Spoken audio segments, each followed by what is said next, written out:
Saudara-saudara yang kasih dalam Tuhan, firman Tuhan pada malam hari ini saya akan bacakan di dalam Yesaya pasal yang ke-8 ayat yang ke-20. Saya akan bacakan untuk menyingkat waktu. Yesaya 8 ayat 20. Carilah pengajaran dan kesaksian. Siapa yang tidak berbicara sesuai dengan perkataan itu, maka baginya tidak terbit fajar. Sekali lagi saya bacakan. Carilah pengajaran dan kesaksian. Siapa yang tidak berbicara sesuai dengan perkataan itu, maka baginya tidak terbit fajar. Saya yakin tidak ada seorang pun di antara saudara-saudara yang tidak mau terbit fajar ini. Karena semua saudara yang hadir di sini pasti sudah mendengar akan apa yang disaksikan oleh para pengusaha tadi. Dan mereka semua menantikan dan mengharapkan akan fajar yang merekah ini. Dan saya yakin semuanya kepingin. Tetapi saudara perhatikan, kalau saudari Sandra Sangar sudah berapa tahun menjadi orang Kristen, tapi mengapa ternyata belum mengenal Yesus? Di samping itu, banyak pengusaha juga mengatakan baru mengenal. Ini kenyataan saudara, bahwa kehidupan orang yang sudah dilahirkan dari keluarga Kristen biasanya lebih sulit bertobat daripada orang yang belum Kristen. Ini kenyataan. Kenapa? Karena orang tuanya tidak menjadi saksi. Sudah ikut Kristen, tetapi kenyataannya tidak melakukan firman. Karena Kristennya itu Kristen tradisi. Maka di Eropa, negara-negara Kristen, gerejanya malah dijual. Gereja dijual. Yang pergi ke berbakti, orang kakek nenek. Yang muda tidak ada. Kenapa? Karena yang tua-tua tidak menjadi kesaksian. Maka firman Tuhan berkata, carilah pengajaran dan kesaksian. Siapa yang tidak berbicara sesuai dengan perkataan itu, maka baginya tidak terbit fajar. Ini suatu kenyataan bahwa setiap firman Tuhan ini mesti digenapi. Sebab kalau tidak digenapi, saya tidak dapat menjadi seorang penginjil. Enak jadi dokter. Loh, saudara-saudara pikir kalau jadi dokter sama penginjil enak mana?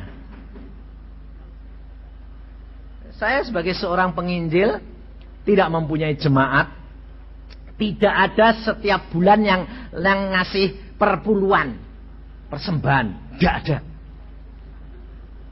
Kalau punya gereja jadi pendeta, persembahannya masuk lumayan. Tapi ini tidak punya. Lalu kalau dipikir secara rasional, lalu dari mana kehidupan saya ini? Nah ini loh saudara, tidak masuk akal.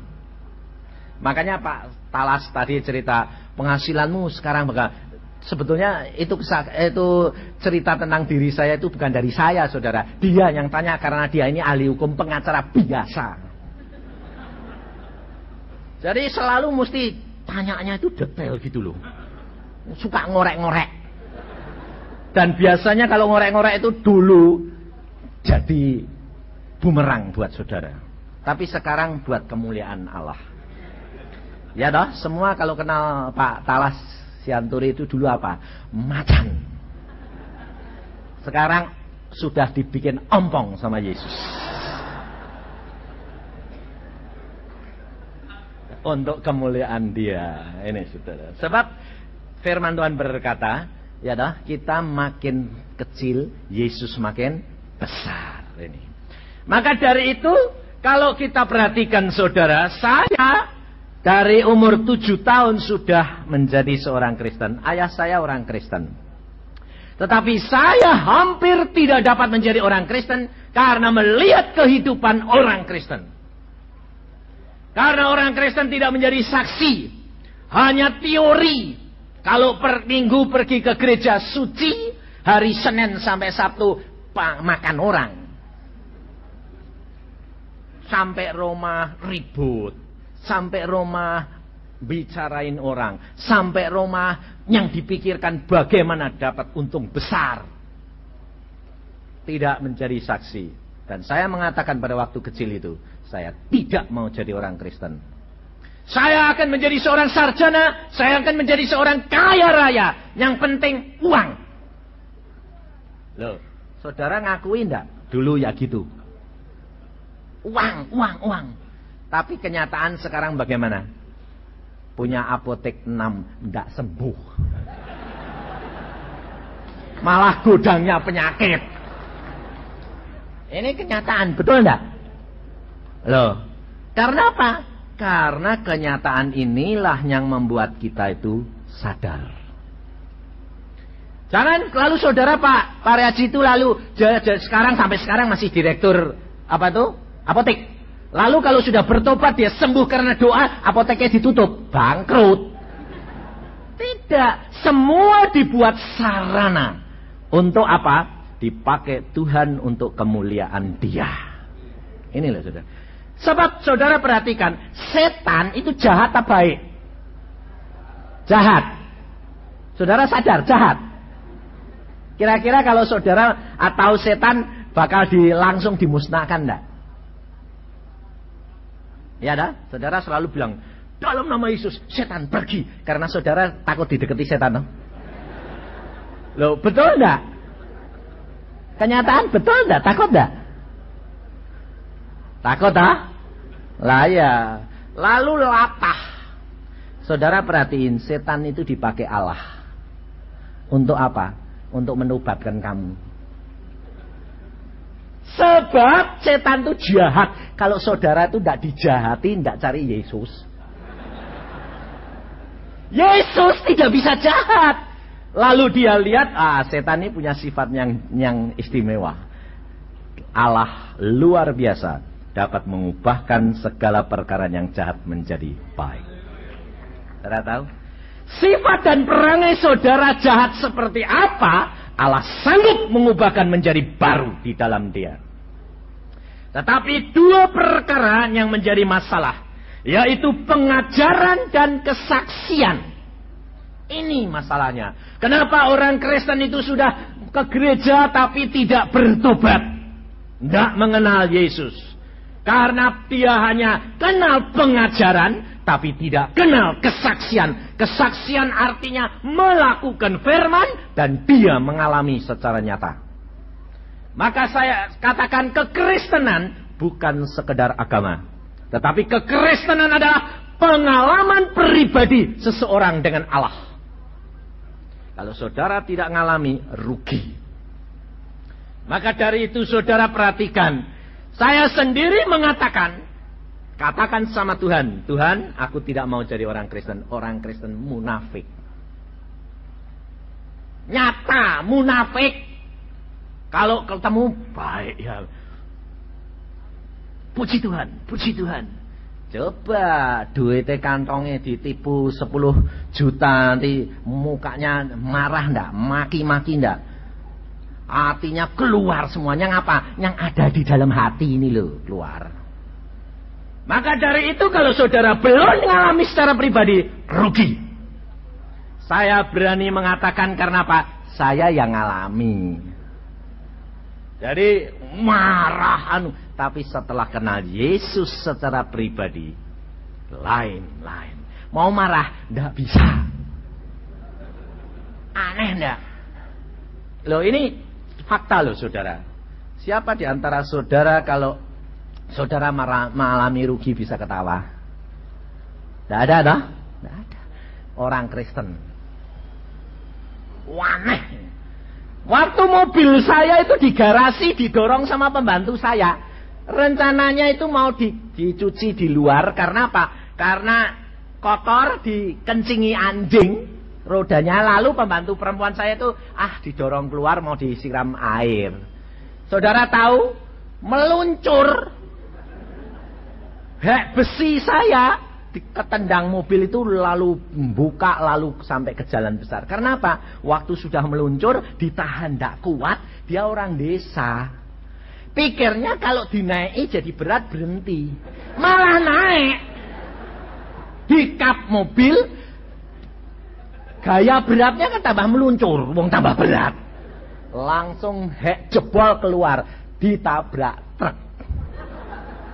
Hancur mobilnya. Kira-kira saudara kalau ngalami kayak gitu, marah apa enggak? Jujur. Ayo. Ada yang bisa ketawa? Saya pada waktu itu sedang berdoa, saudara. Ini istri saya di sini. Saya sedang berdoa, kusuk sekali, sedang sembahyang. Istri saya bilang, mobilmu ditabrak truk.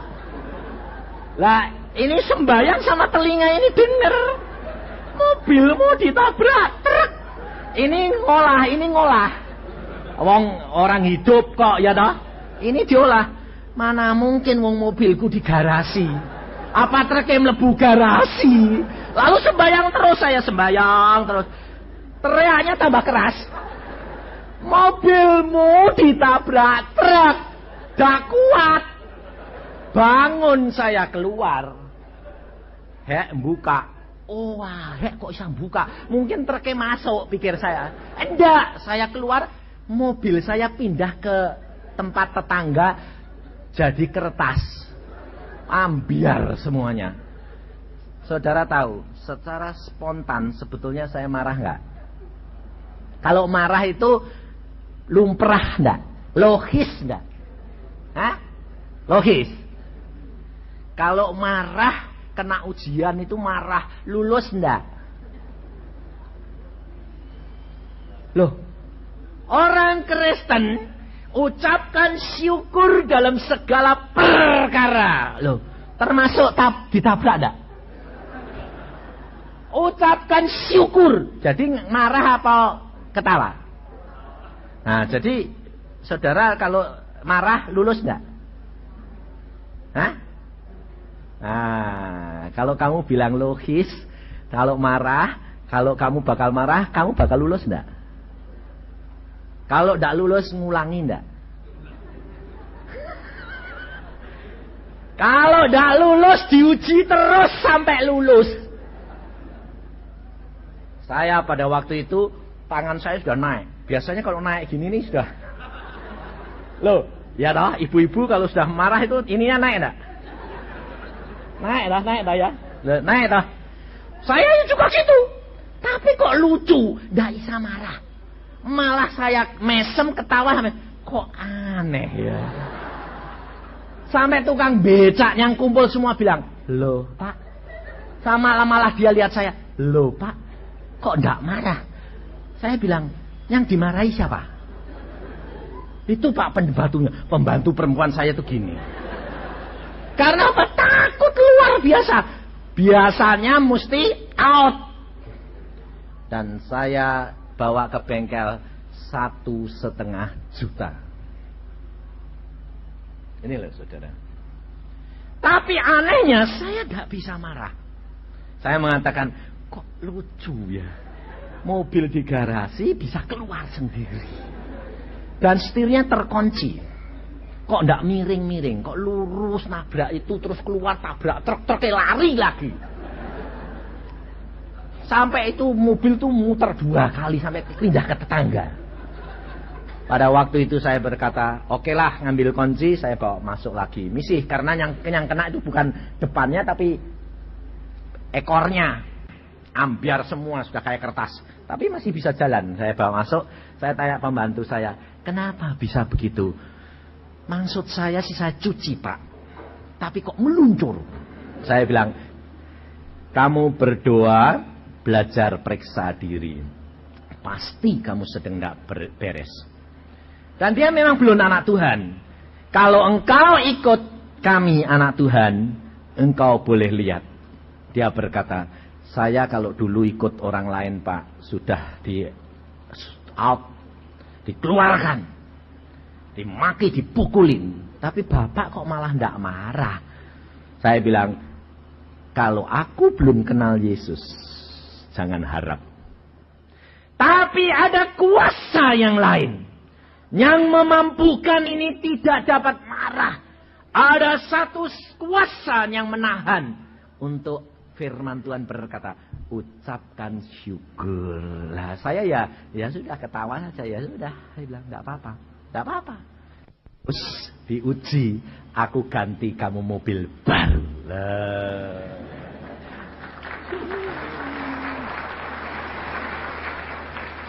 Kalau saudara tidak lulus, ngulangi lagi tidak?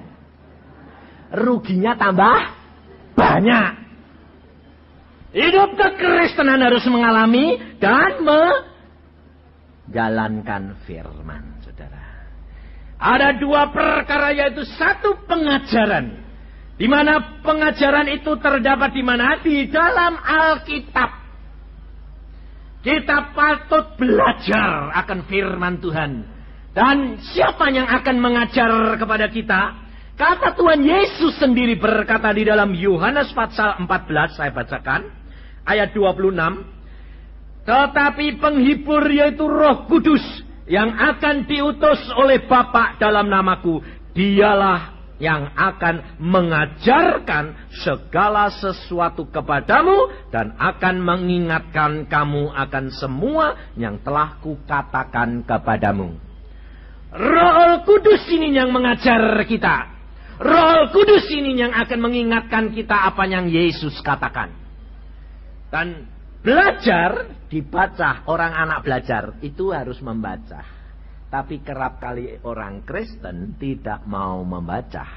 Kenapa? Cukup pendeta saja yang ngomong. Tiap minggu sekali cukup. Tidak akan saudara mengalami perkara-perkara yang ajaib tanpa dia. Di sini dikatakan jelas sekali. Alkitab ini adalah pelajaran. Kita harus belajar. Baca. Yang ajar Roh Kudus.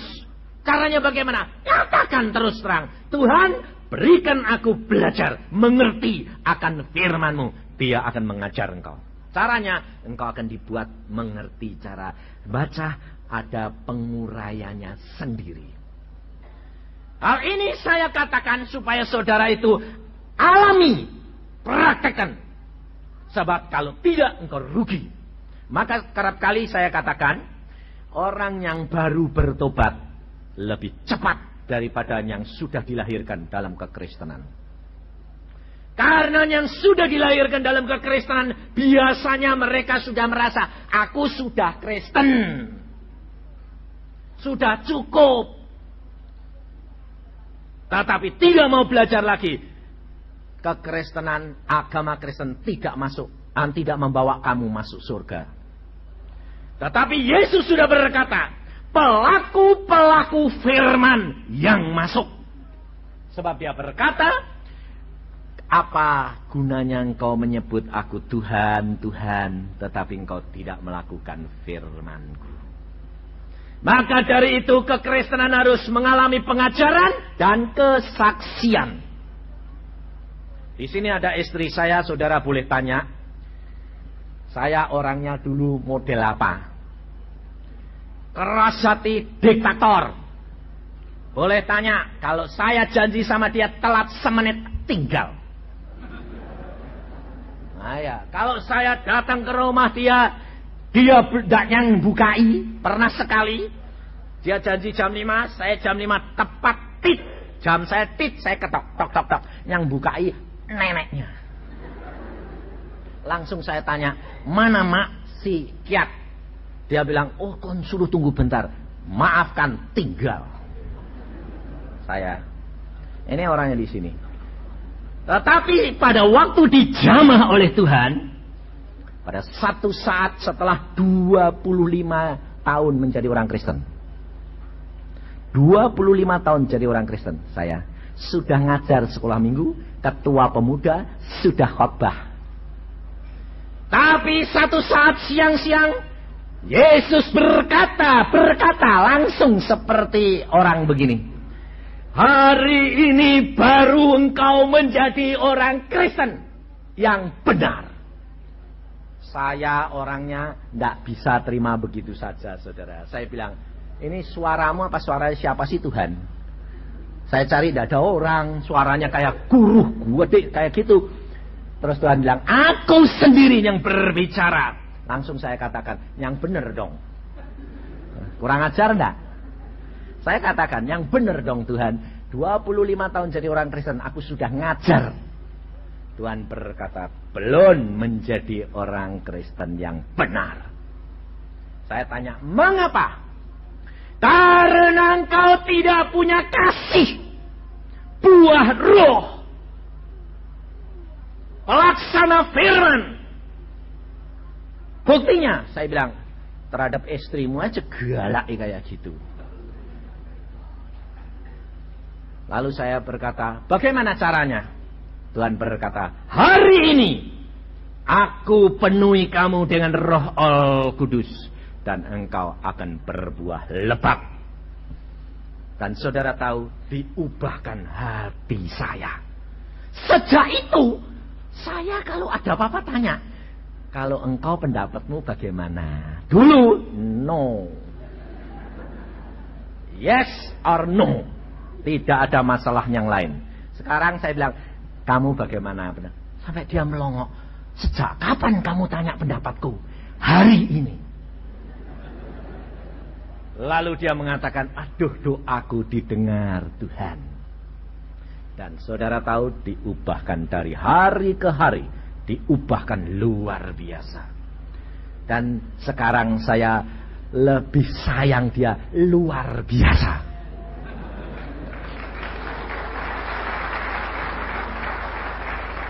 Kenapa saudara bisnismen yang dijangkau? Karena saudara sadar semua toh, orang bisnismen ini tidak ada yang baik. Semua mata keranjang.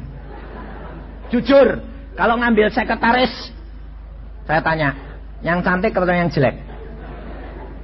Ayo, jujur Pak Talas. Ya dah, sebab dari dulu, dari nenek moyang, istrinya banyak. Maka yang dijangkau adalah businessman, sebab dengan pelaku firman, maka rumah tangga akan damai. Satu istri dan mengasihi sungguh-sungguh. Saya ini 52, istri saya 51. Tanya dia, waktu pacaran tidak pernah saya gandeng dia. Tidak. Tapi setelah dijamah Tuhan, tidak gandeng, tidak mantep. Takut kehilangan. Tambah lama itu tambah manis, luar biasa. Loh ini kenyataan loh, bukan main-main. Tanyain orang di sini nih. Sampai dia berkata, sampai anak-anak saya juga mengatakan, Papa, Mama, Papa ini kok tambah tua, kok tambah pacaran terus. Saya bilang, hidup abadi dengan Yesus. Ini loh saudara. Karena apa? Tambah tua harusnya tambah manis. Buah apa yang tambah tua tambah manis? Ayo coba. Buah anggur bosok. Buah apa? Hah? Kurma. Kurma itu ditanam di tanah yang kering. Saudara tahu di dalam dunia ini, siapa di antara saudara tidak mengatakan dunia ini penuh dengan kesusahan dan penderitaan? Saudara dan saya ditanam Allah di dalam dunia ini. Allah punya rencana. Meskipun di dalam kekeringan, di dalam keadaan yang panas terik, saudara akan mendapatkan buah yang abadi. Karena Yesus lakukan segala perkara. Dia berkata kepada kita, damai sejahteraku tinggalkan bagimu, damai sejahtera kuberikan kepadamu, dan apa yang kuberikan tidak seperti yang diberikan oleh dunia. Hidup di dalam dunia tanpa damai sejahtera tidak ada artinya. Uangmu boleh banyak, sukses boleh, segala perkara engkau boleh alami, tapi tanpa damai sejahtera engkau akan kena kanker. Pasti. Kalau saudara perhatikan, kanker akibatnya daripada apa? Sakit hati, dendam, tidak mengampuni. Padahal di dalam bisnis kehidupan kekristenan sakit banyak. Ditipu orang, dijustai, dimakan uangnya. Yang jadi sasaran siapa? Sekretarisnya atau istrinya? Hah? Istri. Ya? Frustrasi. Dan ini loh saudara, kehidupan kekristenan akan merubah semuanya. Kalau engkau sudah dijamah oleh Tuhan Roh Kudus dalam hatimu, kau akan berubah. Tidak lagi akan takut. Itu semua hasil adalah dari Tuhan asalnya. Kalau Tuhan tidak memberkati, saudara tidak akan menikmati. Tidak mungkin. Engkau boleh kaya raya, engkau boleh berhasil, tapi kalau engkau dikasih jadi gudang gula, lalu jantungmu koklok, mau apa? Tekanan darahmu tinggi, naik, mau apa? Saya jadi hamba Tuhan begini saudara. Saya ini tambah lama tambah agak gemuk. Saya bilang, Tuhan, aku tidak mau gemuk-gemuk. Sebabnya berat. Saya bilang, menurut ilmu kedokteran gemuk itu tidak baik. Betul tak? Tapi Tuhan berkata kepada saya, orang benar adalah seperti pohon yang ditanam di dalam bait Allah. Dia tambah lama tambah tua, tetapi tetap berbuah lebat dan tambah gemuk dan segar. Loh, saya bingung saya. Loh, mosok ada firman gitu? Lalu Tuhan berkata, baca sama saya di dalam Mazmur 92. Ini hiburan orang Kristen yang gendut-gendut. Jangan khawatir, tapi perhatikan loh, gemuk dan segar, jangan gemuk sakit-sakitan. Dalam Mazmur 92 ayat 13, 14, 15 saya bacakan. Orang benar akan bertunas seperti pohon kurma. Loh, tadi kan kurma toh? Akan tumbuh subur seperti pohon aras di Libanon. Mereka yang ditanam di bait Tuhan akan bertunas di pelataran Allah kita. Pada masa tua pun mereka masih berbuah menjadi gemuk dan segar. Sip. Gemuk tapi seger. Jangan gemuk sakit-sakitan. Itu berbahaya, kata dokter. Maka dari itu saudara, engkau harus punya Yesus yang menjamin untuk menyelamatkan dan memberikan damai sejahtera. Tidak takut dalam segala perkara. Kemudian yang kedua, apa yang dicari manusia di dalam dunia? Sukacita. Betul enggak?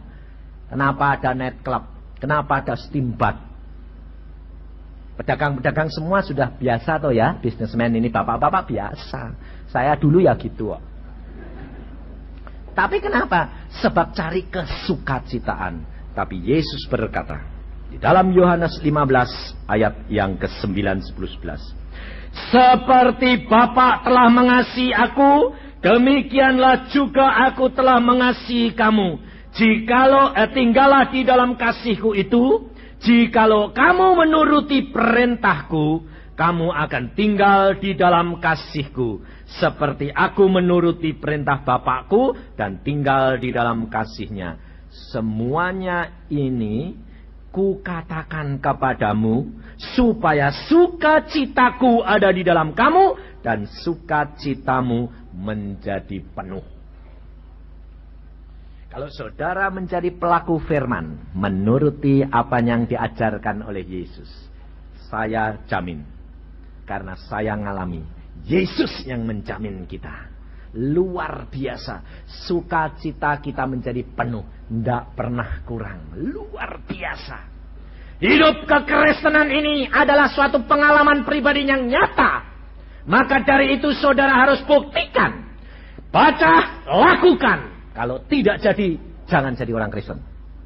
Ini saya tantang. Karena apa? Karena saya ngalami semua. Kesehatan Allah jamin. Keuangan Allah jamin.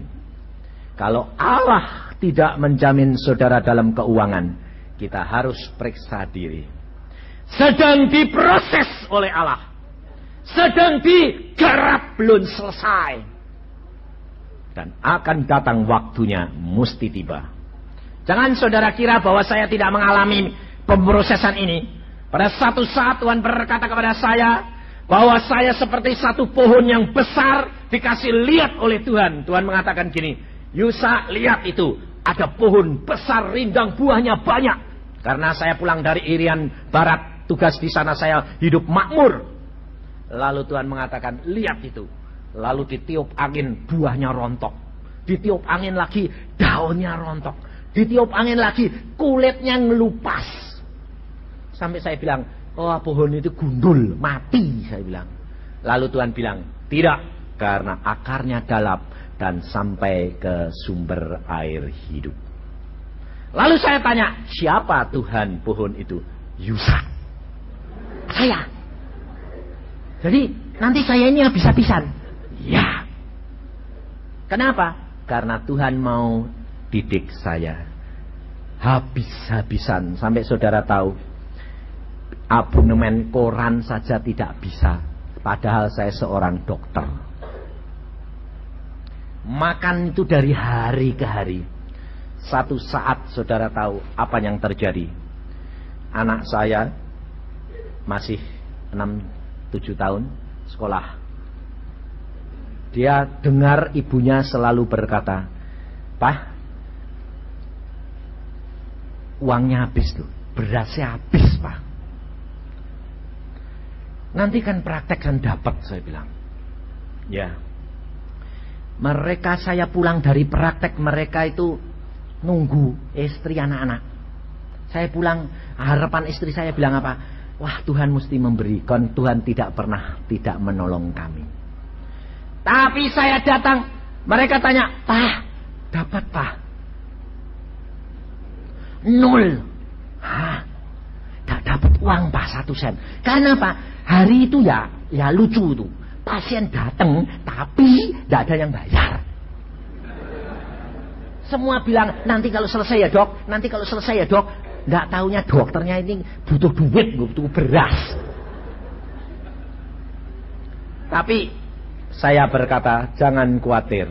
Lalu istri saya, berasnya tinggal besok pagi-pagi, Pak. Lain tidak. Oke, saya bilang. Lalu anak saya kecil, yang perempuan, dia berkata, yang paling besar, dia berkata begini. Waktu saya antar ke sekolahan, satu perkara ujian yang paling berat buat seorang ayah. Apa?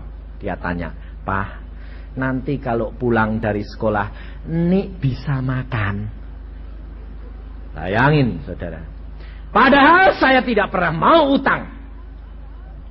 Dan saya berkata, ada. Dan anak saya ini kritis. Papa minta orang. Tidak. Papa utang. Tidak. Hamba Tuhan tidak boleh utang.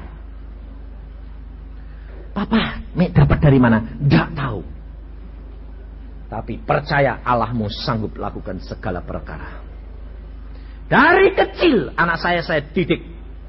Dan akhirnya apa terjadi, saudara? Saya pulang, saya menangis di depan Tuhan. Tuhan, Kau tahu anakku minta makan. Dan aku tidak mempunyai apa-apa. Pakaian yang mau dijual juga sudah habis. Dan aku tahu Engkau sedang menguji. Tapi aku tidak akan takut dan khawatir. Lalu Tuhan bicara. Karena engkau percaya bahwa aku sanggup lakukan segala perkara, aku sudah atur yang terbaik untuk engkau. Saya bilang, amin. Lalu istri saya bilang, bagaimana? Tidak apa-apa, nanti kan ada. Bagaimana cara? Tidak tahu. Nah, urusannya Tuhan, saya bilang. Tapi burung diberi makan, aku pun pasti diberi makan. Apa terjadi saudara? Jam 9 ada bel. Tek, Tuhan ngomong sama saya, beras. Nah. Benar dibuka, kiriman beras dari siapa? Ibu saya. Selama hidup cuma ngirim saya 1 kali, itu saja. Kenapa? Ada beras yang paling wangi, yang baru-baru dari Jepara, besar-besar, dikirim karena bilang, aku belum pernah dapat beras besar luar biasa wangi kayak ini. Anakku dokter, tak kiriman nih. Tak taunya mau kelaparan. Apakah itu kebetulan? Tidak. Allah tahu sebelum terjadi. Dan Allah sudah sediakan. Dikirim 3 hari sebelumnya. Dan datang persis 20 kilo. Lalu istri saya, waduh, belum pernah mami itu kirim beras, kok aneh.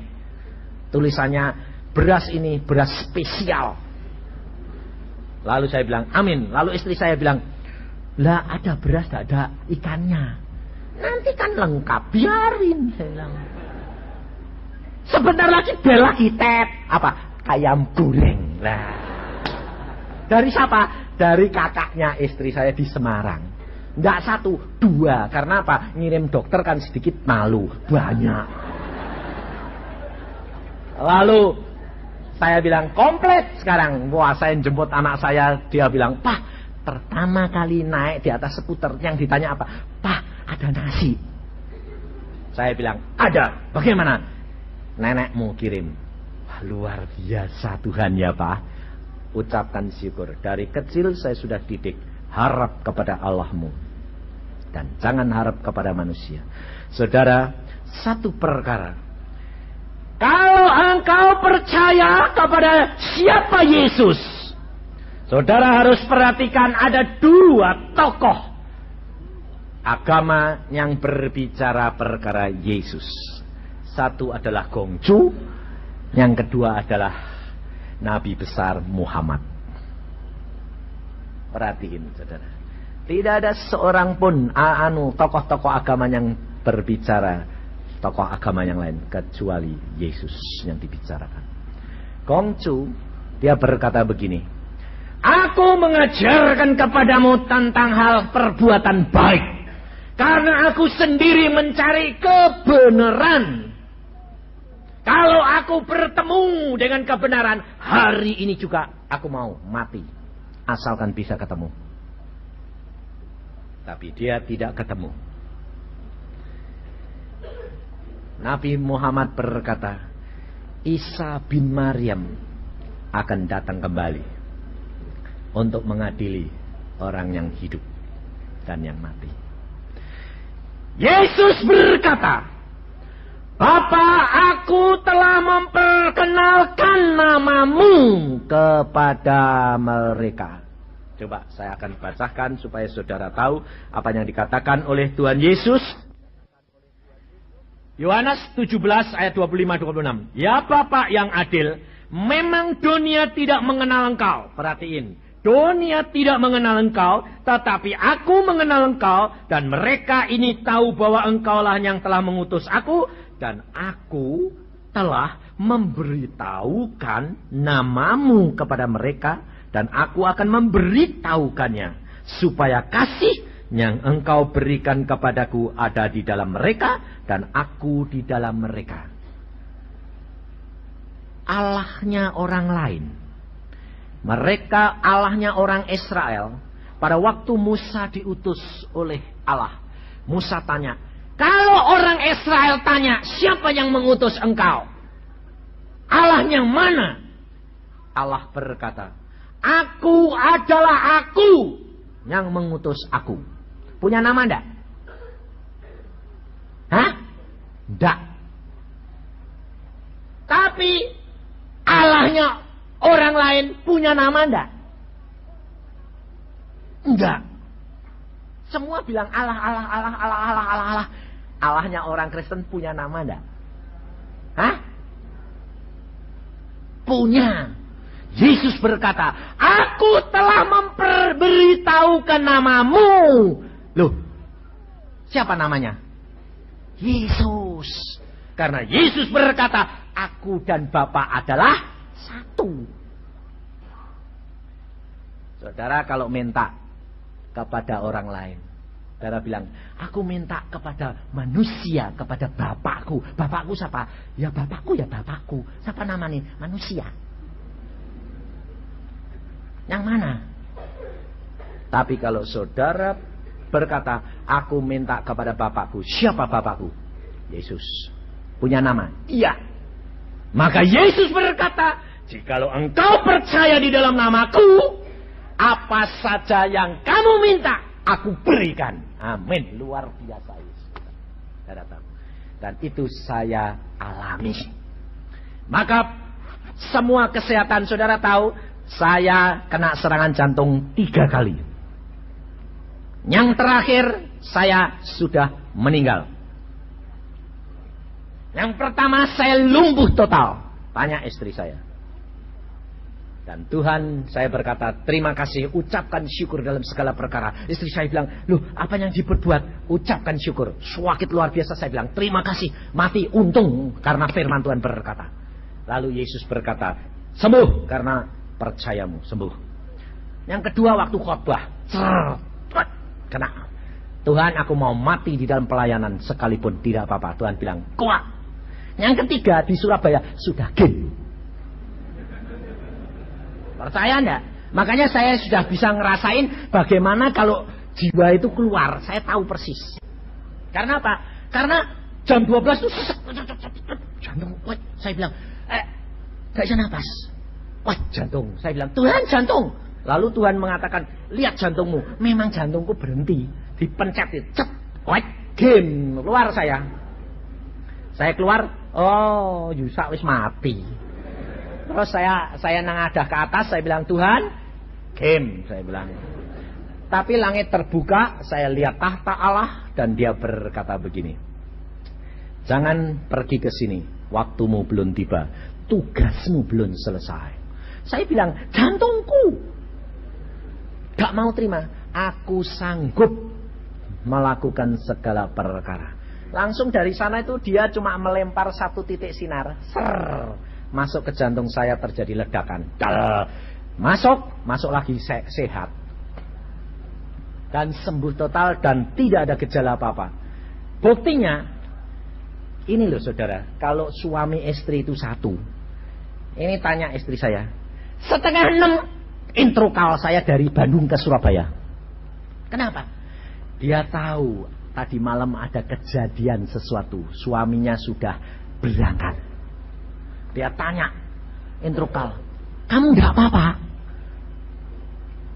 Kamu bisa jawab kamu gini kok, gak apa-apa. Gak mungkin, tadi malam ada apa? Mesti ada sesuatu. Memang tadi malam saya sudah pulang. Loh, memang kamu sudah dapat serangan jantung lagi? Sudah game? Iya. Lah kok sekarang sehat, tugasnya belum selesai. Hidup mati seseorang dalam tangan dia. Saudara tidak perlu takut. Ini sudah ngalami segala-galanya. Kalau tidak ngalami, saya tidak mau jadi penginjil. Saya lebih baik jadi dokter. Karena di pemerintahan saya seorang direktur sekolah perawat. Di dalam pengumuman itu salah itu. Sampai saya mau ralat itu. Maka itu saya bilang, Tuhan, Engkau segala-galanya bagiku.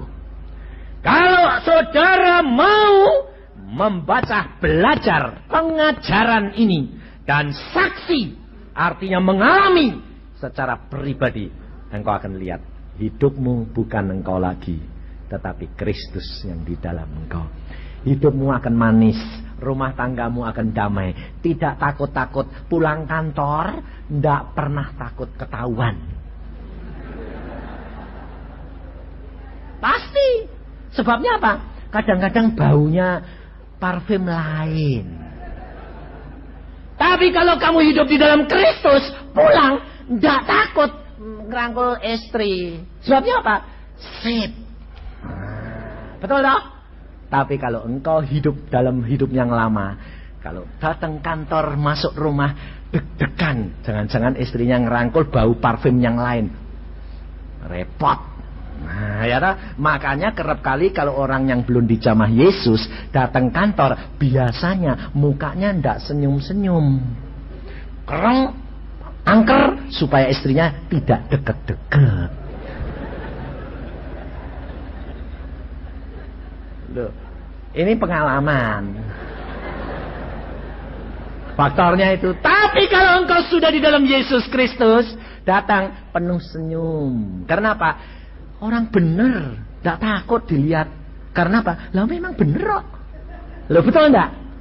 Itu loh. Maka dari itu saudara, damai sejahtera yang ditinggalkan Yesus tidak sama dengan damai sejahtera dunia.